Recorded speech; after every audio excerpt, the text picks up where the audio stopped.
Foundation has served Leimert Park and surrounding communities, empowering tomorrow's leaders and changing lives. Parkside EDC has awarded over $400,000 in college scholarships while sharing economic principles of the Big Five of money with students and their families. Parkside EDC partners with organizations like the Brotherhood Crusade to assure our youth have the financial acumen to succeed. Parkside EDC provides families and businesses with financial insights, offering free online, on-site, and on-air B-Warp presentations. The Black Wealth Attainment and Retention Programs helps our community acquire, sustain, and pass down legacy wealth. High school seniors can apply for this year's scholarship awards at parksideedc.org. Scholarships will be awarded at Parkside EDC's Gospel/Jazz Brunch on Sunday, April the 27th. For details, tickets, or donations, please visit parksideedc.org. This is a community call to action from KBLA Talk 1580.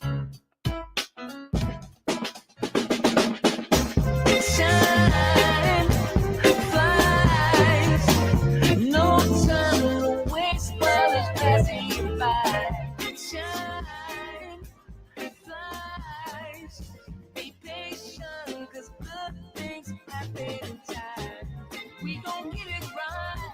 We gon' get it right. We gon' get it right. We gon' get it right. Protests and anthems, yes, we chanting. A movement of people, it's like we dancing to the ministry of. It's the energy of, in memory of them that we love. The trinity of the people, the peace, the power, the truth. We speak the powers even louder. We can say it blacker, we can say it prouder. A woman vice president that went to Howard. Now we talk helping black businesses, and our differences is magnificent. Bringing light to the point where the prisons is. I was told good life is where forgiveness lives. The ascension is to leave what's left behind and feed the seeds with deeds that bless the mind, caress the mind, and question justify. With you and God in time, I best align. You are listening to and streaming A More Perfect Union on KBLA Talk 1580. I'm Dr. Nii-Quartelai Corte, your host and chief White House correspondent. I'm in touch, so you be in touch. So guess what? Just follow me at Dr. Nii-Quartelai. Just type in Dr. Nii-Q, DrNiiQ. I should be the only Dr. Nii-Q that pops up. Dr. Nii-Q as in short for Dr. Nii-Quartelai. Also download the KBLA app to listen to us live or on demand, or simply tell Alexa to play KBLA Talk 1580. Is it feeling like spring where you are? Because here in Washington, D.C., it was feeling pretty spring-like today. Pretty spring-like. I like that. I like a lot of things about the spring. You know, represents renewal. Of course, Easter is around the corner, as is my birthday. I'll be getting a little older, hopefully a little wiser on April 1st. And we have a fun show in store for you, because who wants to celebrate their birthday by themselves?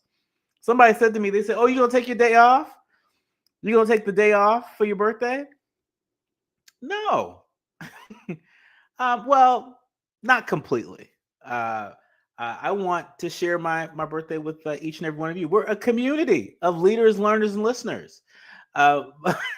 Andy, my sound engineer here, brother man said I should. Look, if you look at my frequent flyer miles I've been stacking up, maybe you're right. Maybe I'll think about it. I don't know. Y'all get in the chat. Y'all get in the More Perfect group chat on YouTube and let me know what you think I should do. I'm leaning towards sharing it with you, but let me know what you think. In the meantime, while you're at it, you decide the good, bad, and ugly headlines of the day. Kicking us off this hour, USA Today is reporting on proposals to slash and privatize the Postal Service. Yeah, that's what's afoot. Remember those good government jobs? You know, I remember a time where being a postal worker was one of the safest jobs that one could have in terms of job security, right? It was a solid job. Thousands of postal workers and their supporters, they rallied across the nation over the weekend to protest proposals to dismantle the U.S. Postal Service over the long term and a United States Postal Service agreement to work with Elon Musk's team to trim 10,000 jobs just in the next few weeks. Who does that? Who trims 10,000 jobs in a few weeks? The U.S. Postal Service, which is an independent government agency, it employs 635,000 workers, and it's lost about $9.5 billion last year. The rallies come after President Trump said that he's considering a plan to merge the independent agency with the Commerce Department, and Musk suggested the agency be privatized. No surprise there. National Association of Letter Carriers president Brian Renfro, speaking at a rally in Los Angeles, angrily rejected plans to privatize or slash jobs at the agency that dates back 250 years to when Benjamin Franklin was appointed the first postmaster general. Social media posts showed rallies from Arizona, New Mexico, and Texas to Indiana, Missouri, and Florida to New York City, Philadelphia, and Washington, D.C. with the popular hashtag including Fight Like Hell and hashtag Hell No. So again, for government workers out there that are experiencing these mass firings or at risk for these mass firings, we want to hear from you. Everywhere you are, I'm sure there is a postal worker delivering your mail, and you might want to mention to them that we want to hear from them. And so please invite them to email us right here at info@smileyAudiomedia.com. That's info@smileyAudiomedia.com. They can share their story on the record or off the record, but we want to document the stories of federal workers that are impacted by these mass firings, particularly Black federal workers, and whether they've been fired or they're at risk of being fired, we want to hear from them. And so please be sure to help us spread the word. In other federal government news, raise your hand if you're a fan of the IRS. Well, fan or no fan, the IRS is close to finalizing a data sharing agreement with ICE. That's what some sources are saying. ABC News is reporting that the IRS is nearing a data sharing agreement with U.S. Immigration and Customs Enforcement that would allow immigration officials to use tax data to support the Trump administration's deportation agenda. After weeks of negotiations, administration officials are close to reaching an agreement that would enable ICE officials to submit names and addresses of suspected immigrants lacking legal status for the IRS to check against its confidential database. The use of sensitive taxpayer information to further the Trump administration's immigration policies has alarmed career officials within the IRS.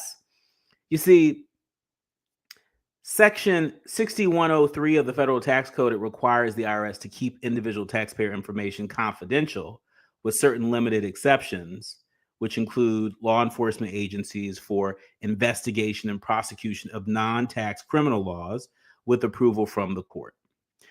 Isn't it ironic that the candidate turned president turned candidate turned president that made such an issue about releasing his tax returns to the point where they were never released? Isn't it ironic that in his administration, now they want to go through our tax information to cross-check and find folks that they can detain and deport as it relates to this mass deportation plan? Isn't it ironic? I know that's a song, but clearly, in this case, it's a bit more than that. When we come forward, I'll be joined with Dr. Donta Morrison.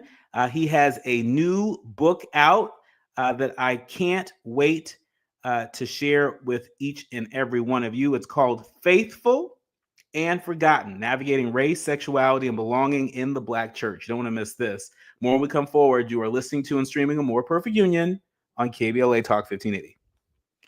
You're listening to A More Perfect Union on KBLA Talk 1580. We've got a lot to talk about. The revolution will not be televised. What's up? It is Killer Mike, also known as Michael Render, and I'm encouraging you to listen to More, Not Less of Truth Time with Dr. Cornel West and Senator Nina Turner on KBLA Talk 1580.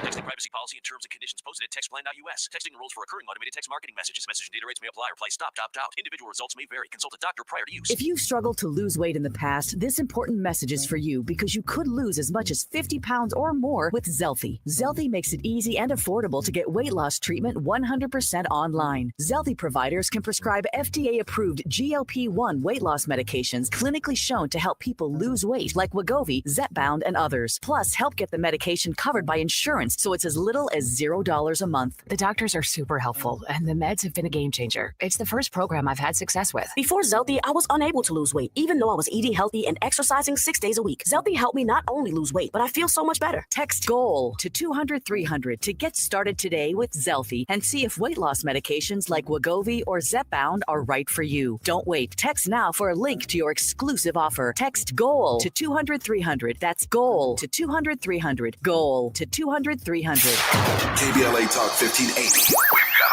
lot to talk about. KBLA Talk 1580 is committed to self-care and community well-being. Walk Good LA was formed in June 2020, inspired by the Black Lives Matter movement and the beginning stages of the COVID-19 pandemic. What began as a few minutes of breath work and yoga meditation before protests against police brutality turned into a safe space for the community to heal in hard times. The immensely positive response from the community transformed the momentum into a movement. Today, Walk Good LA is a Black and Brown-led community wellness organization based in Los Angeles. They provide spaces for healing through community yoga classes, guided meditations, hikes, run clubs, and other activations throughout Los Angeles that attract hundreds of members weekly. With the help of Propel and Michael B. Jordan, they now have a yoga and wellness studio in Los Angeles called the Walk Good Yard. To join their mailing list and connect with healing spaces, please visit walkgoodla.org. That's walkgoodla.org. Or find them on Instagram at walkgoodla. This is a community call to action, a community call to healing from KBLA Talk 1580. As we go a little something like this. Hey, it is me, D.L. Huger, and I am thrilled to be heard weekdays in my hometown on KBLA Talk 1580. So check out the D.L. Hughley Afternoon Show weekdays from 2 to 4 p.m. exclusively on KBLA Talk 1580. We got a whole lot to talk about, let me tell you. That's what we're We have no permanent friends or permanent enemies. Only permanent interests. As we effort to build a more perfect union.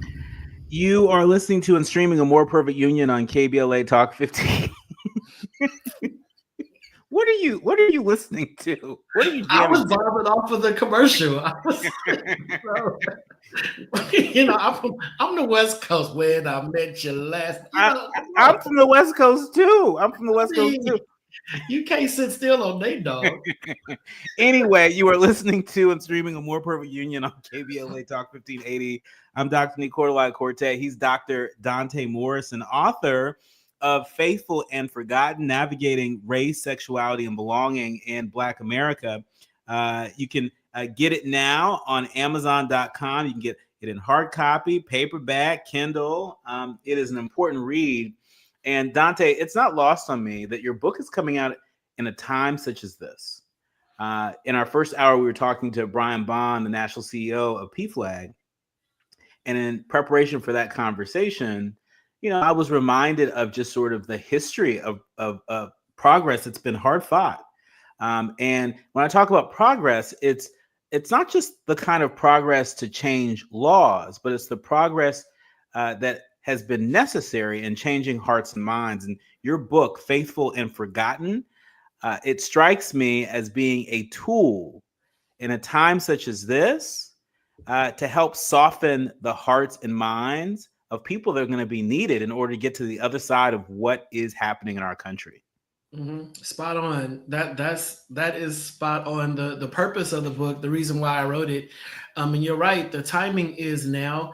One thing that I love to talk about is intersectionality, and it's amazing as a Black man who identifies as gay, identifies as Christian, living with HIV. There's all these roads that I have to travel down.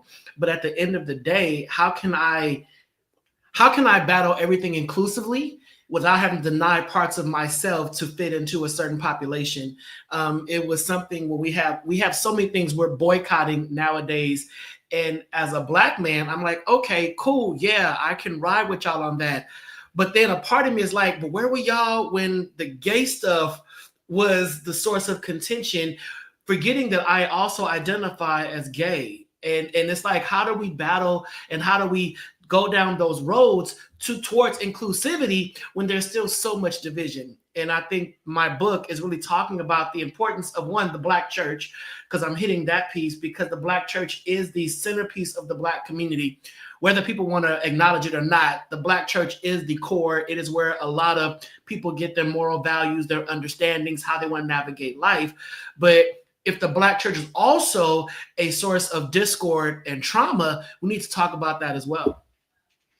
No, I mean, I hear you loud and clear on that. And, you know, whether you grew up in the Black church or not, chances are a lot of the traditions of the Black church help to shape our upbringing, right? And so, you know, when I hear, you know, my mom and dad, you know, tell the story of when they were teenagers and they were in church more days out of the week than not, right?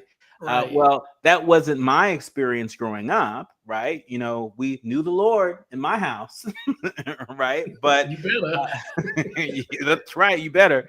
But it, you know, it was not sort of, you know, something that was shoved down our throats. It wasn't a toxic Christianity or a perverted Christianity, but it was a liberation theology that we embraced in my household growing up. And so, you know, talk to us about the response that you're starting to get from folks that are leaders in the Black church when it comes to your book. Because there are some people who might say, hey, Dante, in this moment, you know, we just need you to lean into just being Black, right? You know, this is not the LGBTQ alphabet gang moment, right? You know, this is about Black people coming together. And what I know what you said, what you're going to say to this, but you tell the people, what do you say in response to those sorts of requests that you get? And to be honest, I do get that. It's like, this is not the time for you to be trying to stir up that. We need to unify as Black people. I'm like, but I'm always Black. You know, I was Black last year. I was Black the year before. You know, I'm always Black. I'm never going to negate my Blackness, but at some point I have to honor all parts of me. You know, I cannot suppress areas of my life to make you comfortable, and we can no longer do that. But believe it or not, there's also a lot of clergy who are loving the book, who think it is time for us to have these comprehensive conversations about human sexuality. It's not really about gay, straight, bisexual. It's just about human sexuality, and let's be real about it.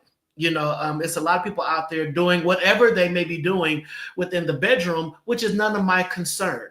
So why are you so concerned with what people are doing behind closed doors that do not directly impact you, where to the point we overlook the bigger issues going on within the Black community? And I think that the clergy that I have in my corner are some that I appreciate and respect wholeheartedly. They're 100% heterosexual, and they're willing to put their names out on the line in support of a work that's really going to bring us together as a body of believers. Now, the thing I always make clear, I'm not trying to change anybody's theological understanding, but I am trying to have more human conversations about how we're going to coexist one with the other. You know, if you're making me feel less valued as a person, then of course I cannot subscribe to your belief, your religion, your spiritual approach, because it's not whole. It's not wholesome. But I think it's now time for us to really sit back and say, what have we been doing to cause this divide within our own community based upon biblical and scriptural misinterpretations? Yeah, yeah. So Dante, I want to switch gears a little bit while we have you. You, of course, are recognized and nationally recognized and celebrated for a lot of the advocacy work that you have done over many years for not just the LGBTQ community, but people living with HIV and AIDS. We know that in recent weeks, the folks on the right have made a lot of progress in their effort to shrink government, in their effort to cut programs like Medicare and Medicaid. And I want to remind our leaders, learners, and listeners that there are a lot of people out there, a lot of our friends and neighbors, our colleagues, our fellow Americans, folks we're in community with, that rely on Medicaid for life-saving medication. I think we had Dr. Gina Axios on a few weeks ago from CHC, who reminded us that something like 40% of births are people on Medicaid, right? And so talk to us about how you and so many other movement leaders in the community are responding to the threat of such devastating cuts that would erase so much of the progress you've been a part of so many years. And it's honestly, it's really hard to respond when you are already out of air. You know, it feels like from day one of this administration, we've been getting punched in the gut every single day. And it's like, let me just breathe for a minute to know how I'm going to respond and process. When I heard about the budget cuts for the CDC, Centers for Disease Control, when it came to HIV prevention, that was like holding my head underwater, because for the last 20 plus years, I've been in the fight against HIV as far as prevention, education, linkage to care. And what's ironic to me was in 2019, President Trump in his State of the Union said in his Ending the HIV Epidemic initiative that he was going to decrease HIV new infections by upwards of 75% in 2025. And then here we are in 2025, and there's talks of stripping the resources that was created as a part of the Ending the HIV Epidemic. Furthermore, he said that by 2030, new infections would be decreased by 90%, 95%. So it's this kind of bipolar leadership that has me wondering, at what point do we say, okay, like really enough is enough? Because now we're talking out both sides of our neck, or they are. And I think that's what has me so befuddled by all of this. You make a promise, we sit back like, okay, cool, 2025, we're going to see this decrease.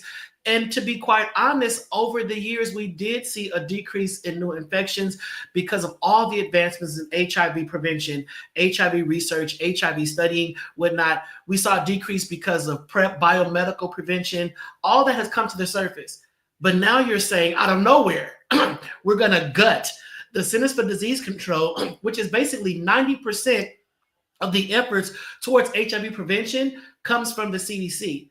But I think how they phrased it made people say, well, it may not be that bad. Those that don't work in that field saying they're going to restructure it or realign it, over to another department. Yeah. But how do you give all of this bandwidth, of work, of effort, of just structuring to another entity to handle? It's taking us back it's taking us back to the 80s, to be quite honest. It's like we're starting at square one.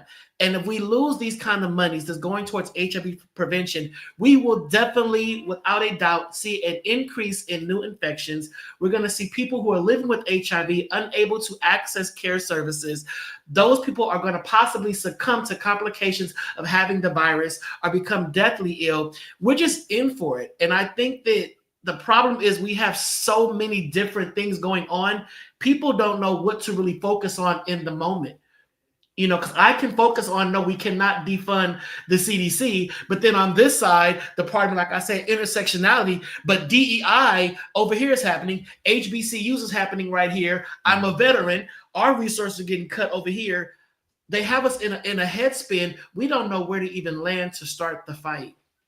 Yeah, and that's why there's some upcoming special elections that are happening where that is Democrats that is their best chance ahead of the midterm elections next year to seize control of the House of Representatives. And so do your research. You want to tap into that.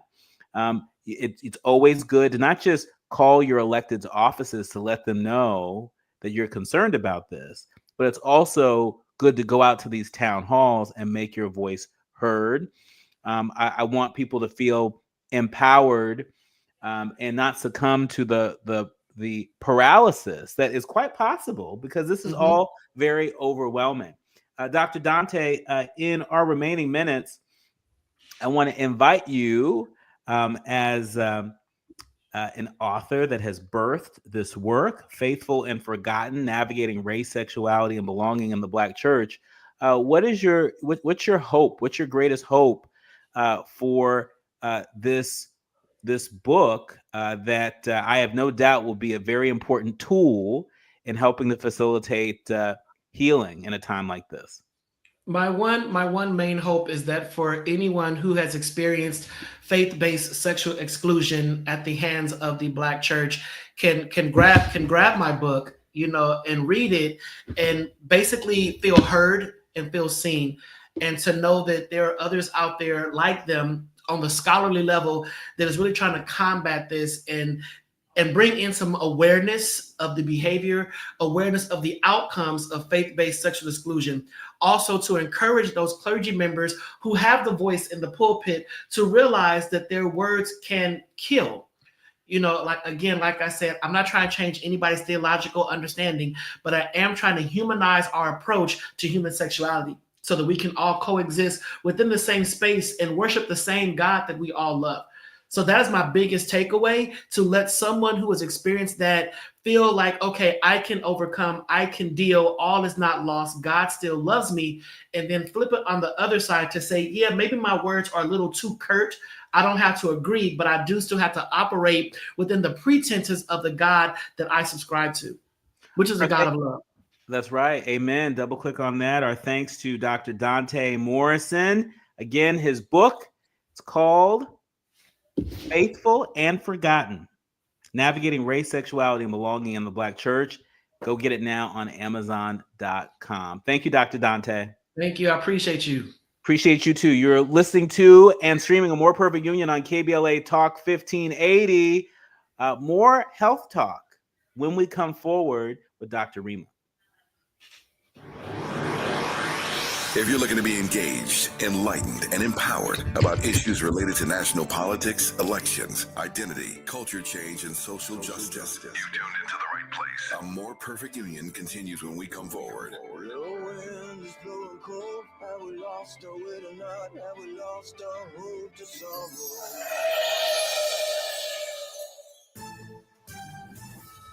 I'm Bree Wood with 4 Things You Should Know with BIN News. Dallas, Texas honored its first Black police officer, William McDuff, over a century after his death. McDuff, who served in the late 1800s, was murdered weeks after taking office. The city recognized his contributions and the mystery of his story. Education Secretary Linda McMahon stated that federal funding for essential education programs will continue, even as the Trump administration moves to shut down the Department of Education. Programs will be transferred to other agencies for efficiency. Tuberculosis cases in the U.S. are at their highest in over a dozen years, with over 10,000 cases reported last year, an 8% increase from 2023. And a federal judge dismissed a copyright lawsuit against Mariah Carey's All I Want for Christmas Is You, ruling that music experts couldn't prove enough similarity between her song and one by Louisiana songwriter Vince Vance. Get BIN News on demand 24/7 on the iHeartRadio app. Culver City slowing 405 northbound leaving National. You're on the brakes ahead all the way to the 5 merge into Sylmar. Southbound delays in West LA from Santa Monica Boulevard. In stretches all the way to Palo Verde and Long Beach. Also slow moving on the 405 is the northbound side out of Irvine, crowding up at Irvine Center Drive. That drive does remain crowded all the way to Brookhurst and Fountain Valley. And the latest on the 91. Jamming up out of Anaheim eastbound from Kramer-Glassell all the way to Green River.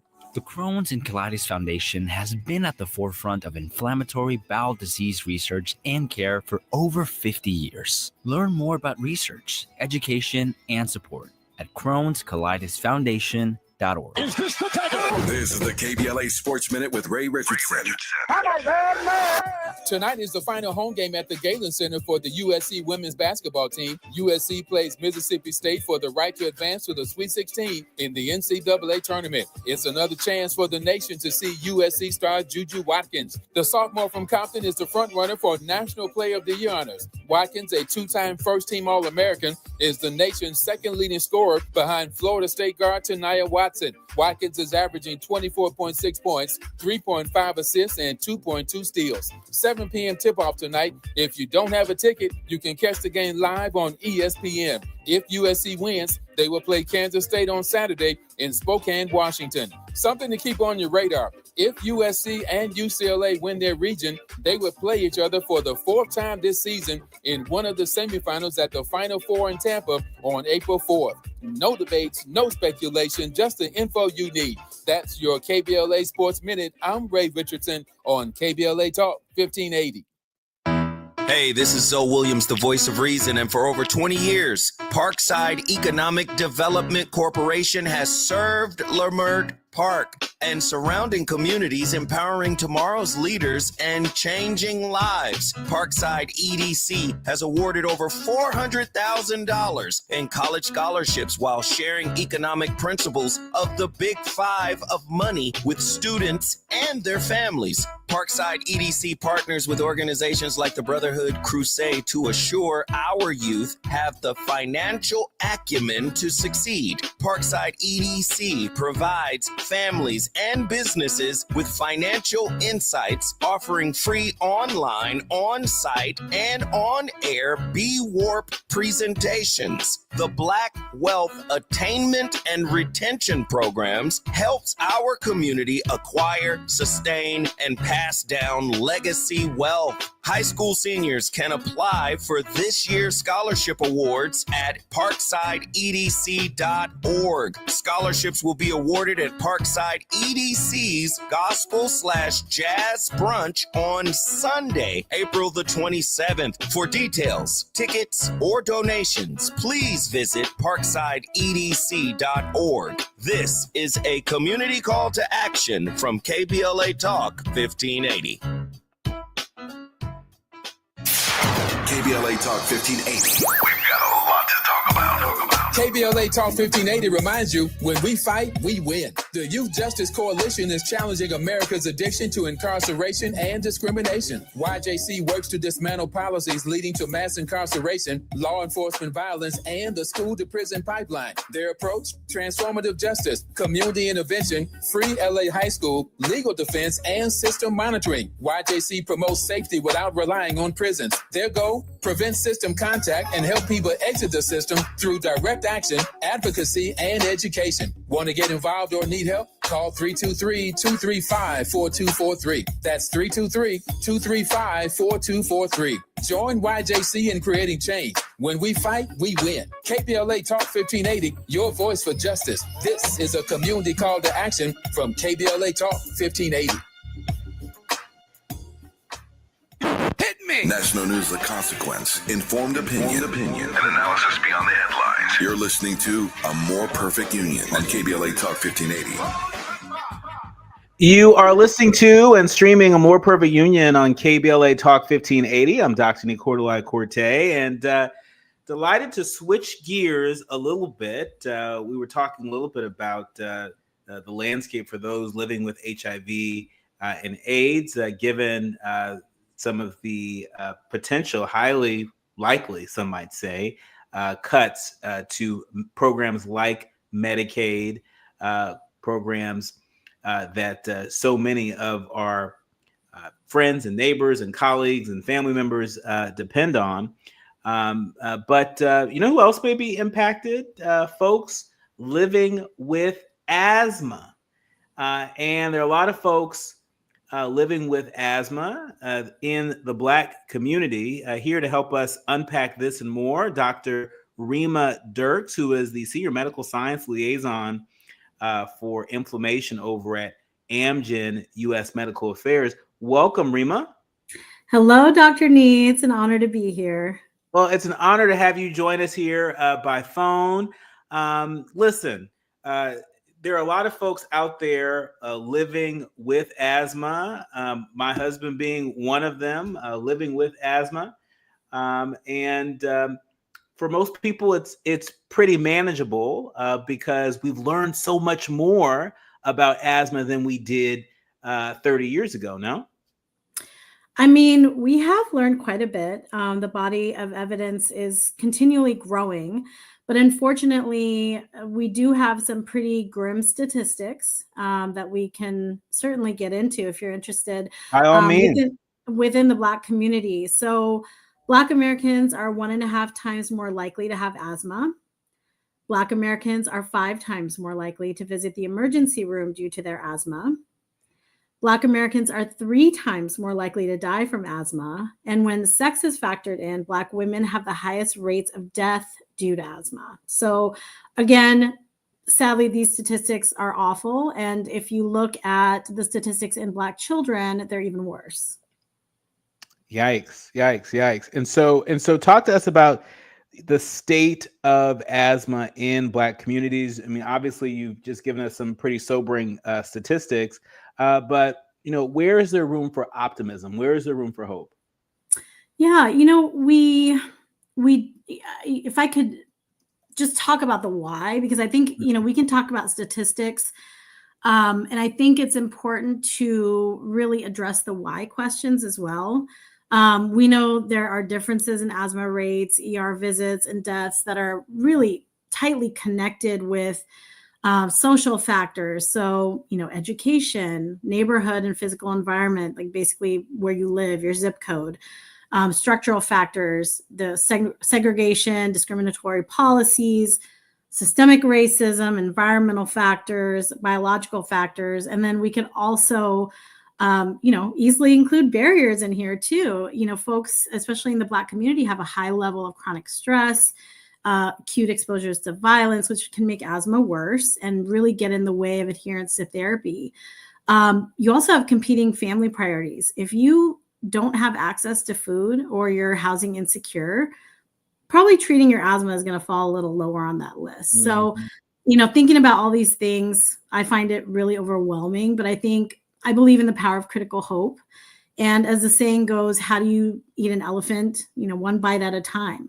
And the first bite is to educate yourself on your disease and empower yourself with that knowledge. And I really think that's the piece that is positive in all of this. Yeah. And that's part of the reason why we're here. That's why this show exists, to feature leaders like you on the front line that can, help us get a little bit smarter about issues that are impacting us, but also point us in the right direction as to, what we can do about it.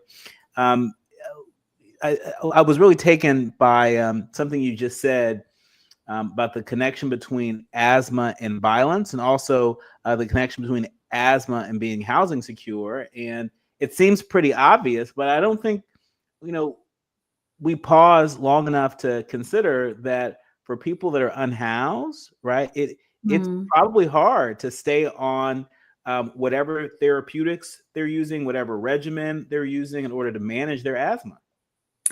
It is. And, as the healthcare landscape changes, that's going to become even more difficult. And we will need to find new avenues of getting care to our unhoused neighbors, and provide education and health literacy wherever we can to help these folks stay on their daily regimens, despite how difficult that may be. And, I'm a pharmacist by training. I always say, use your pharmacist. If you can't, get to a doctor, it's not the same thing as seeing your medical doctor. But, if you have questions about your pharmaceuticals, your medications that you're taking for asthma, a pharmacist is a great resource for that. Yeah. Yeah. Talk to us about asthma triggers and why it's so important to know your specific asthma triggers. Yeah. So there are a multitude of different triggers that are out there. So, you can be allergic to pollen. You can be allergic to cigarette smoke. Your asthma can change. Your status of your asthma can change if you catch a cold or a virus. And recognizing and being aware of these things, maybe having a little notebook and writing those things down when you observe those changes is really important. Dr. Brian Bond that you had on earlier from PFLAG said that data is so important for the distribution of resources.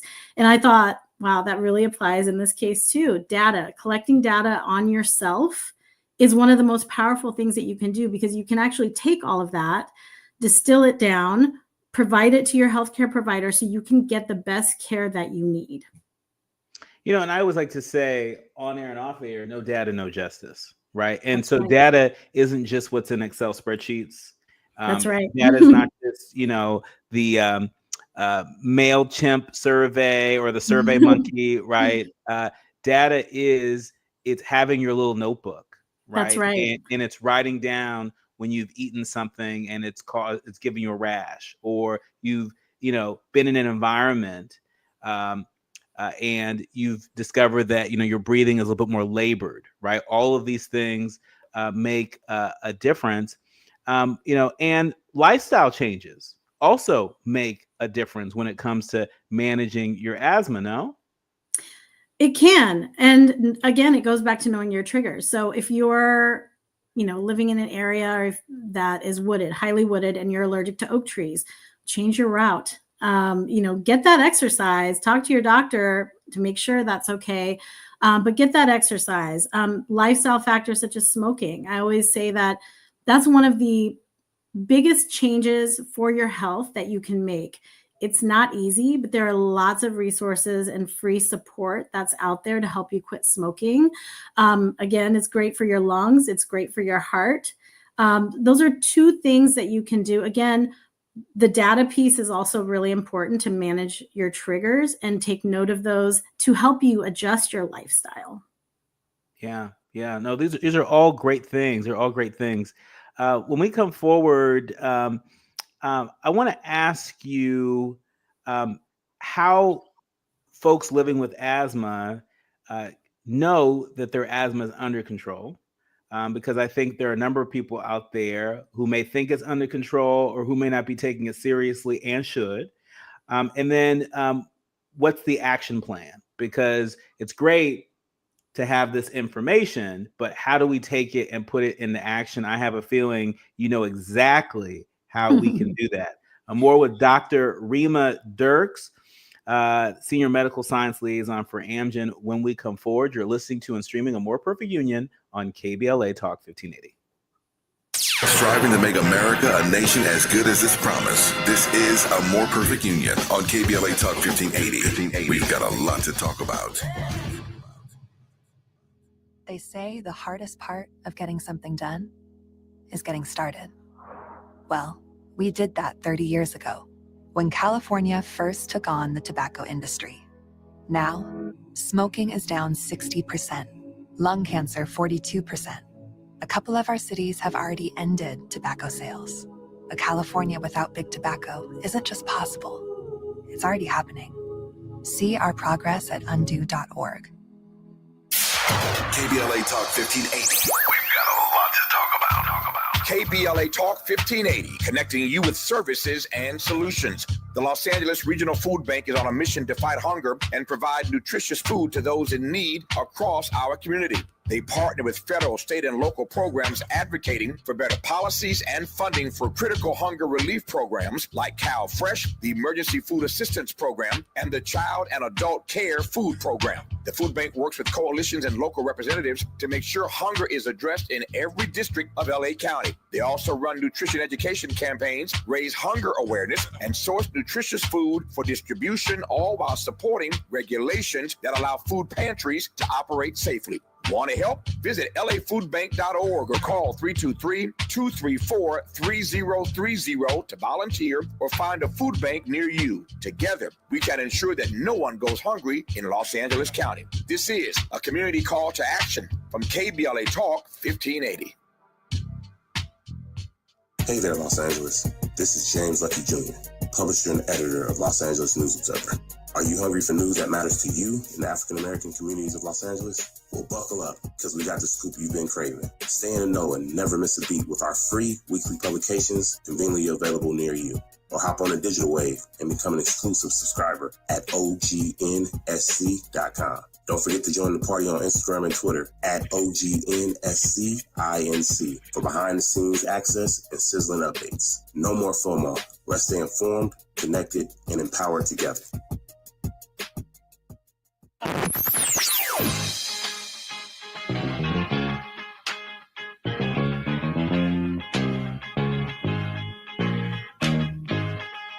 This is KBLA Talk 1580. Talk radio. That's music to your ears.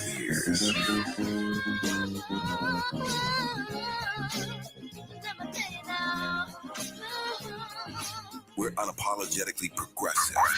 KBLA Talk 1580. Notable journalists, industry leaders, lawmakers, change makers, tastemakers, and you, working to build a more perfect union on KBLA Talk 1580. You are listening to and streaming A More Perfect Union on KBLA Talk 1580. If you, like me, have folks in your family that are living with asthma, you may want to lean into this conversation with Dr. Reema Dirks. She's a senior medical science liaison over at Amgen, and she's been doing a lot of really great work related to this LUMA Asthma Patient Care Deck, which reviews the prevalence of asthma, including its epidemiology in the Black community. And they don't stop there. It also includes an asthma action plan. And for those of you leaders, learners, and listeners that tap into this show every day, you know that I like to talk to people about what actions they're taking. I want to get to understand the action that is afoot in the moment. And so in that spirit, welcome back to the show, Dr. Dirks. Thank you so much. And great questions. You know, you asked earlier, how do you know if your asthma is not under control? And there is something in the asthma world that is called the rules of two. And so this is one of the things I want your listeners to pay really special attention to. If you have asthma and you're using your rescue inhaler, so your emergency rescue inhaler, more than twice a week, if you're refilling that inhaler at the pharmacy more than twice a year, if you're waking up at night with asthma symptoms, and that can be coughing, wheezing, shortness of breath, more than twice a month, or if your doctor is giving you oral corticosteroids because of an asthma flare-up more than twice a year, you need to, again, document these, collect that data, make an appointment and tell your doctor, because these are signs that your asthma is not under control. No, that's good stuff. The rule of twos. Okay, that's easy to remember. It's easy to remember. And so let's talk about this action plan. And one of the things I appreciate is, particularly in a time like this, the folks over at Amgen that have developed this LUMA Asthma Patient Care Deck have done so really taking into account Black data, right? And so this wasn't a one-size-fits-all patient care deck that you all created and, okay, checkbox done. But it seems like you all took the time and effort to customize it based upon the data that you have received from Black patients. Yeah, so this is data that we've collated. We have data that we looked at for Black patients on our therapies as well. But this is data that we looked at that's included in the deck for Black patients, for Latino patients, as well as the elderly population and the LGBTQ population, because we know that those folks have higher rates of uncontrolled asthma. So when we think about what actions we want to take, we talk about an asthma action plan. So this is the best tool to protect yourself from an asthma attack. At its most basic, it's a written guide to show you what to do when you're breathing well and when you're not. And if you go to American Lung Association and Asthma Allergy Foundation, other organizations, they all have asthma action plans you can download for free. So an asthma action plan is basically a set of written instructions for patients to follow for their day-to-day management for their asthma. So if their asthma worsens or in case of an asthma attack. These plans are created alongside your doctor. They're personalized with your medications, your triggers, and other factors. And these are really supposed to help you recognize an asthma attack, and it contains instructions on how to manage or modify your medications in case your asthma worsens.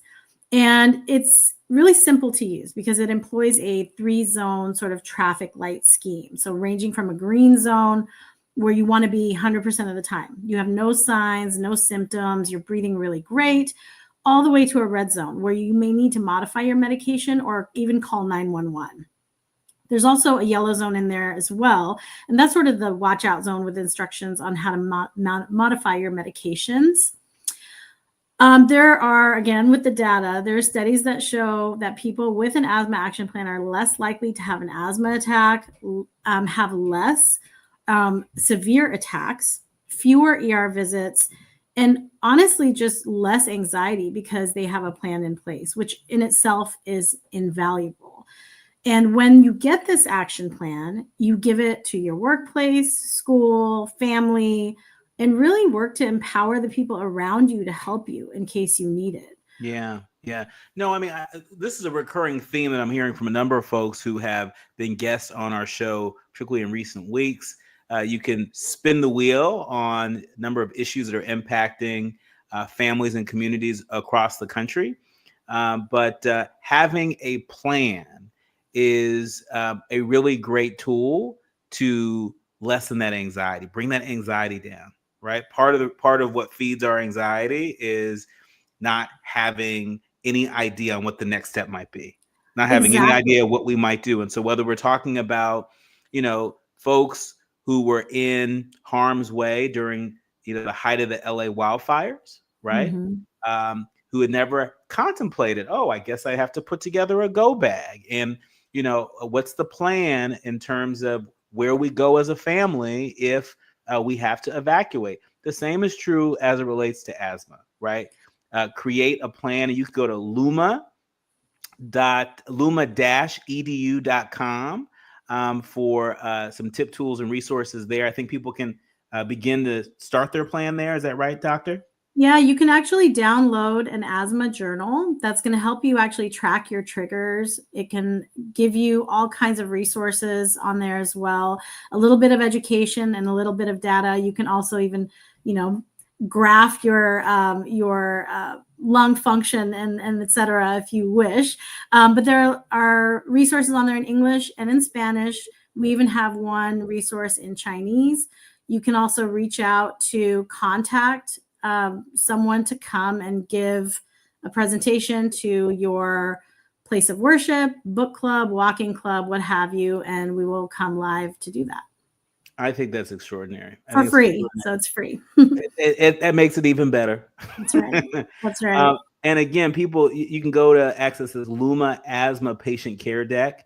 I think it's super cool. If there's anybody in your life that you care about that has asthma, this is a great resource for them to have. And I think also for people that don't have asthma, where it could be a spouse or a BFF or a loved one that does, I think it helps us to get smarter in terms of what to look for, because sometimes people living with asthma may try and white knuckle it. They may try and just sort of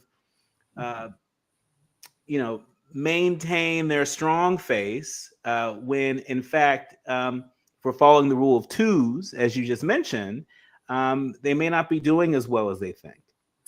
That's right. And, we find that many of the folks that attend our live and virtual free educational sessions are matriarchs of the family that will end up educating grandchildren. They take that information and educate their neighbors, their own children, their, places of worship. So really, I want everyone to lean into that spirit of, informing yourself, empowering yourself, and then spreading the word to the people that you love.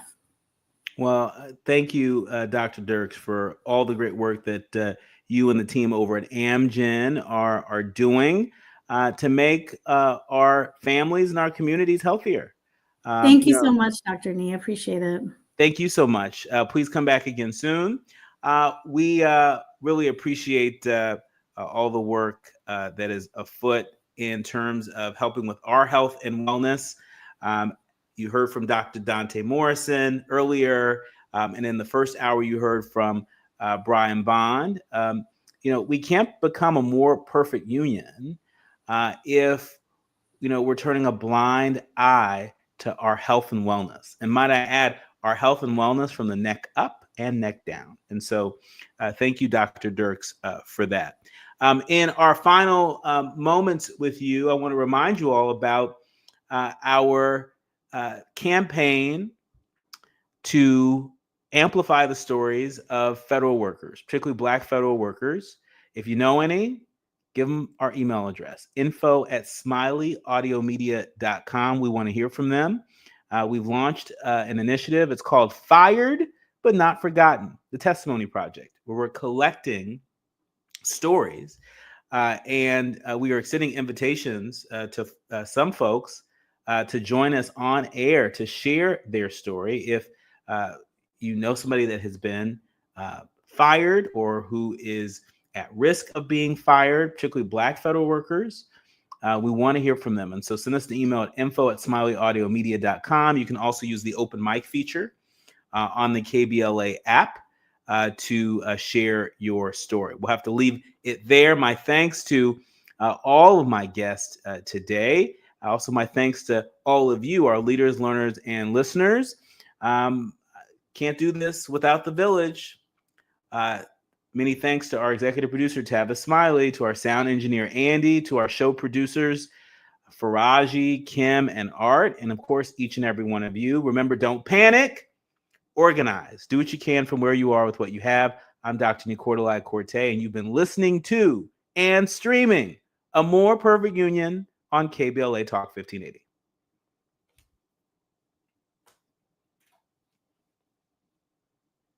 That federal funding for essential education programs will continue, even as the Trump administration moves to shut down the Department of Education.